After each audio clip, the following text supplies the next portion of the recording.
Welcome to the Deep Dive.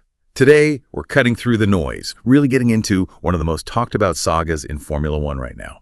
Franco Colapinto's incredibly challenging season with Alpine. You might have seen the headlines about his recent struggles, maybe caught some chatter online, but we've pulled together recent articles, paddock whispers, and a really fascinating F1 analysis video to try and expose what might be the surprising truth behind his car failures, these whispers of driver error and, well, the brutal politics that could shape his future. That's right. Our mission today for you is to give you a crystal clear understanding, because this situation, it's far more complex than it just appears on the surface. We'll uncover how the technical breakdowns, these conflicting reports, and just immense pressure are all converging. It's the high-stakes world of F1, right? And Colapinto's season is turning into a real test of endurance. So you're getting the definitive breakdown from us, designed to cut straight to the core facts and hopefully give you those crucial aha moments. Okay, let's unpack this then. We need to get right to the heart of the matter, and we have to start with the most recent event, which was, frankly, a real head-scratcher at the British Grand Prix. Franco Colapinto couldn't even start the race. His A525 car would go. He had to return to the garage after his preparation lap, and you can hear the frustration on the radio. He reported, and I'm quoting him directly here, "Something is broken." Yeah, and his engineer, Stuart Barlow, he confirmed that confusion, didn't he, over the radio, saying, not completely sure of what is wrong, gear got stuck, cannot leave. But what immediately jumped out to me, and I think to a lot of people listening in, was Colapinto's own reaction, that raw reaction over the radio. He exclaimed, "My God, it's the same as in Barcelona, it's the same." Yeah. Now, that's a powerful statement from a driver in that kind of moment. It's the same. Oh, that must be absolutely crushing to experience, especially on the world stage like that. You're right. This wasn't an isolated incident at all, was it? We just have to remember the Spanish Grand Prix. He was forced to abandon in Q1 then 2 after reporting, "I have a problem," and pulling his car over. These persistent issues, they've meant Colapinto has scored 0 points in 6 races. Oh. Which, incredibly, equals the record of Jack Doohan, the very driver he replaced back at Imola. That's a tough statistic for any rookie. And if you look at the bigger picture for the team, well, Alpine is currently the Lantern Rouge. That's the term they use for last place, right? In the team standings. And we're at the season's halfway point. So Colapinto's individual struggles, they're happening within this broader context of team difficulties. It paints a pretty grim picture for their overall performance this season, really. Okay, now, here's where the story takes a really fascinating, maybe even a bit controversial turn. After that British Grand Prix incident, a completely conflicting narrative started to emerge, one that pointed the finger directly at Colapinto himself. A report from, let's just say, a prominent F1 media outlet, which was then cited in a well-known F1 analysis video, it actually insinuated this startling theory, that Franco Colapinto himself was responsible for the mechanical failure at Silverstone because he burned the clutch. Right. And this report, it didn't stop there. It suggested this wasn't just a one-off thing. It claimed it was the second time this season. And it directly linked it back to that Spanish GP incident, remember, where his car stopped right at the pit lane exit in qualifying. The report even quoted one of their writers, Ian Parks, from their podcast. He said something like, "Alpine said there was a transmission problem, but I've heard rumors in the paddock that he actually burned the clutch and did it for the second time this season." And then he added, "If that's the case, it's a fundamental mistake for any driver to do it once, but twice. I'd be really impressed if Franco was in that car much longer." Oh. The implication is pretty clear, isn't it? That such a mistake could mean his seat is in serious jeopardy. It's a really bold accusation to throw at a rookie. It really is. A huge claim. So how did Alpine, the team, respond? I mean, they had to say something about such a direct and frankly quite damaging accusation being thrown at their driver. Well, the team was effectively, you could say, forced to come out in defense of Colapinto just to try and quash these speculations that were spreading like wildfire. Sam Mallinson, who's Alpine's press chief, made a very clear statement. Yeah. He said, "There was a transmission problem that didn't allow Franco to leave the box. Anything else reported is pure speculation." And this is such a crucial distinction, isn't it? Alpine is firmly saying, transmission problem, mechanical. They're directly countering that driver error speculation. Which brings us to a really fundamental question here.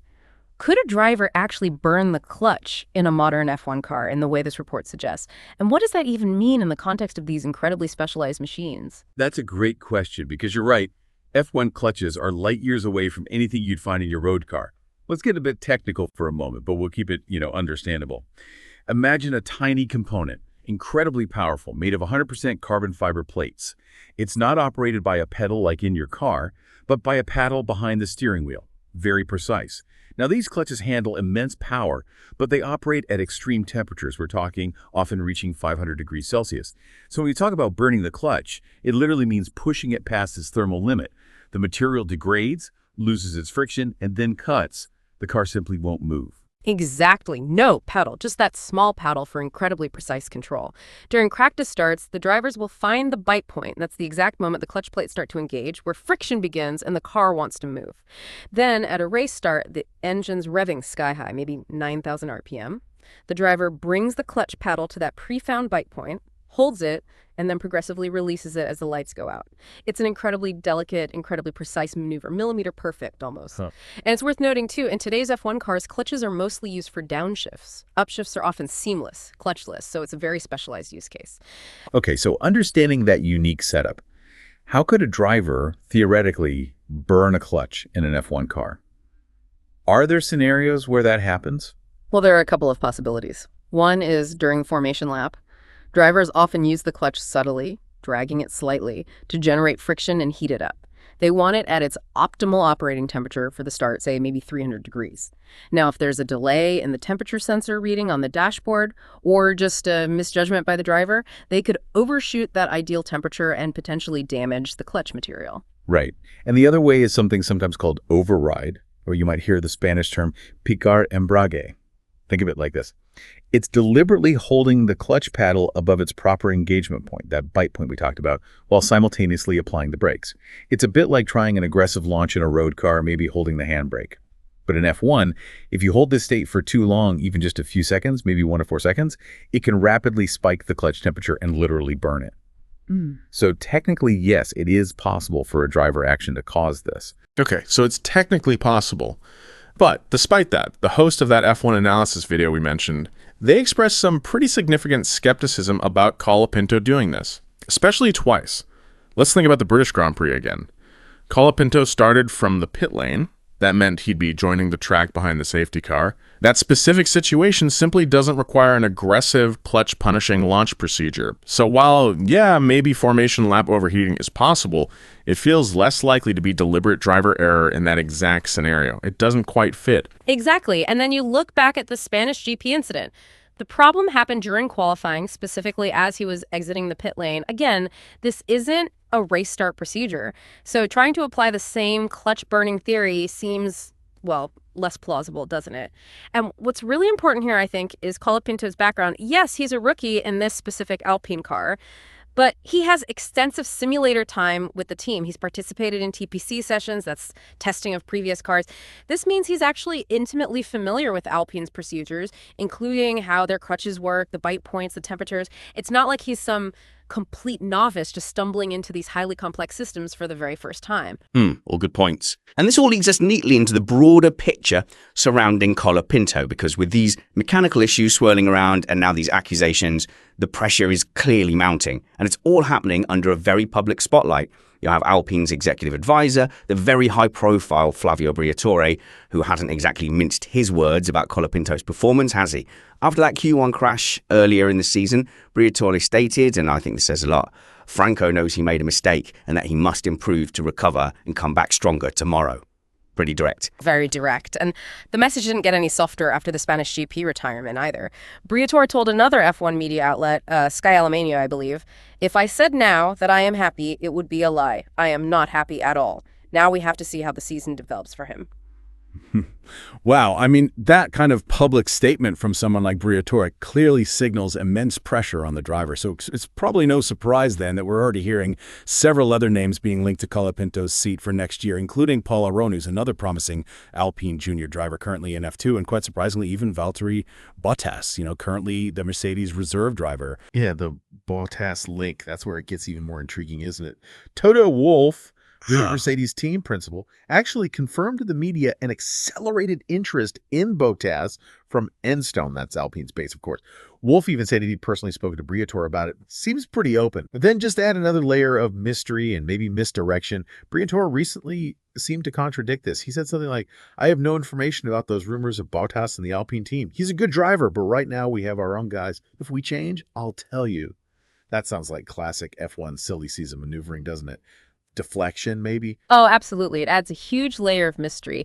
It indicates there are probably some very complex negotiations or maybe strategic plays happening behind the scenes. You never quite know. And what's also fascinating here, linking back to the clutch rumors, is the strong argument being made in some corners that the intense noise around Colapinto might be, as some sources put it, unfair, perhaps even directed with certain intentions. Now, why would that be? Well, think about it. Alpine's seat for next year could actually become highly attractive. There are these persistent rumors, you hear them all the time, about a potential Mercedes power unit switch in the future for Alpine. If that happens, it could make that Alpine seat one of the most desirable spots on the F1 grid during this upcoming driver market silly season. Indeed.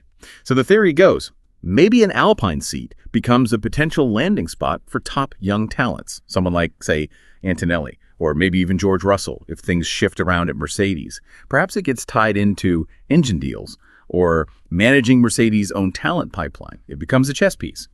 And Colapinto, as the rookie driver in a currently struggling car, well, he might unfortunately just be caught in the middle of this much larger game. A pawn, almost. It's possible. And this also brings us to a really crucial point about what some in the paddock are calling the Red Bull effect. Okay. You know, referring to Red Bull and Toro Rosso AlphaTauri's history of quite quickly moving drivers in and out if they don't perform immediately.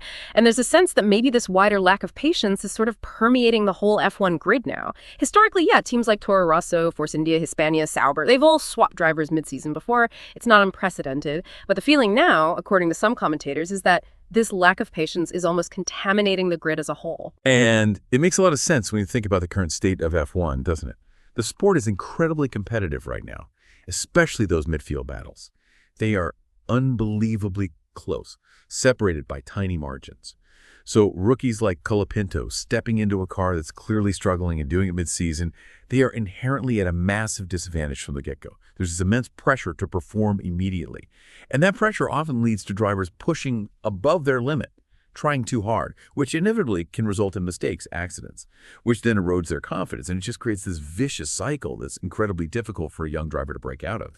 Exactly. And what really stands out to me from all the analysis we've looked at is the strong plea for patience and support that kind of concludes this discussion in our source materials.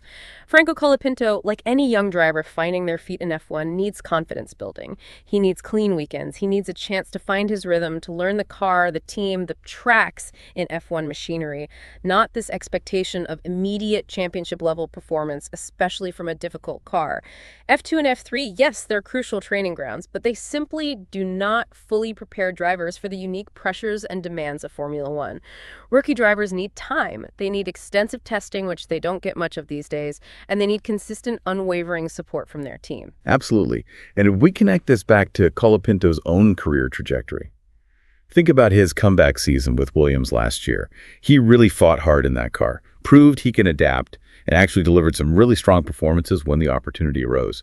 That history suggests he has the capability, he has the resilience.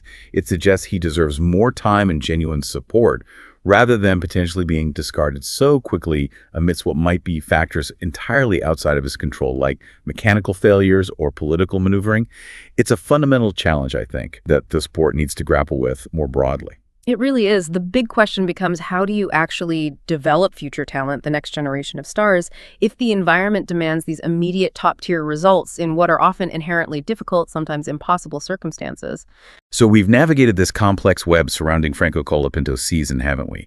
From those persistent mechanical failures and the conflicting reports about potential driver error, all the way to the intense political maneuvering and the undeniable sporting pressures of modern Formula One. It's clear, I hope, that his situation is far more nuanced than maybe a simple headline suggests. It involves intricate technical details, team dynamics, maybe hidden agendas, and these broader trends within the sport itself. Right. And as Formula One constantly relentlessly searches for the next superstar, often pushing young talent into these incredibly difficult situations very early on, it raises an important question, one for you, the listener, to really consider as you watch the rest of the season unfold. What is the long-term cost of this relentless pursuit of immediate results? What's the cost to driver development, to driver well-being, and ultimately to the sport itself? Is the problem here really just with the driver? Or is it perhaps more structural, maybe specifically at Alpine? Or could it even be a systemic issue within F1 as a whole? We really encourage you to keep all these dynamics in mind as the season progresses. There's always more to learn, always another layer to uncover. And understanding this context, we think, truly enriches the viewing experience. Thank you so much for joining us on this deep dive into the world of F1.